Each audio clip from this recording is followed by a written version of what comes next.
Here is Comfort 95.1 FM Global News at noon. Today is Saturday, March 1, 2025. Here are the headlines. Akpabio's wife demands 250 billion naira damages in a defamation suit against Senator Natasha. ECOWAS court dismisses suits on Kudirat Abiola's assassination. In business, federal government orders MultiChoice to suspend DSTV price hike. Around the foreign scene, President Trump-Zelensky talks collapses in 10 fiery minutes. In the world of sport, President Tinubu urges NFL star Ojomo to monitor local athletic talents.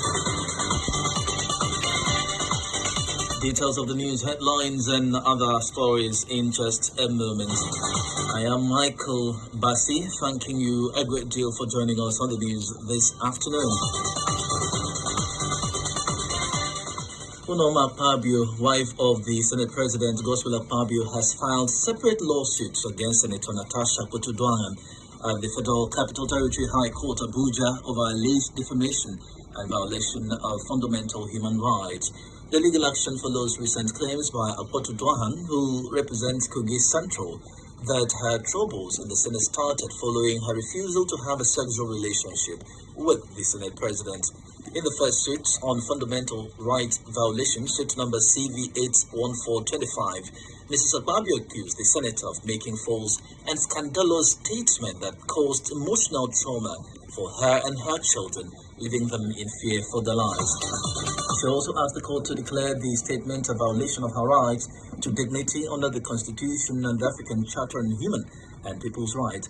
Akpabio is also seeking a 250 billion naira in compensation and a perpetual injunction to stop Akpotudwahan from making further damaging claims. In a separate defamation suit number CV81625, Mrs. Akpabio challenged the senator's claim that her husband made sexual advances towards her, describing the allegation as false, malicious and damaging, saying they had brought her family into disrepute and public shame. As part of her demands, she asked the court to order Akpotudwahan to issue a public apology in two national papers, The Guardian and This Day, and pay 1 billion naira in damages. Renowned social commentators Charles Bassey and Kevin Omor have sounded the alarm on the plight of civil servants in Akwa Ibom State, emphasizing the need for swift government intervention. Speaking on the Gladiators program yesterday, Bassey stressed the importance of an effective feedback mechanism to address issues within the civil service, particularly the non-payment of salaries to Akwa Ibom State University staff. He therefore urged Governor Moino to listen to concerns and take proactive measures to prevent further crisis. A mechanism to have a direct feedback, and if it's not happening, break the chain and then get it right. Remove the blockade in the pipe. How can you announce and say, look, I have done this and civil servants to get their salaries from tomorrow? Meanwhile, 1 or 2 weeks after, when nobody has gotten his money, somewhere has not done something. Who is checking? The government should be the listening one and then take prompt action. Omor, on the other hand, criticized the head of civil service in Akwa Ibom State for lacking compassion and being complacent in ensuring timely salary payments to those who deserve them.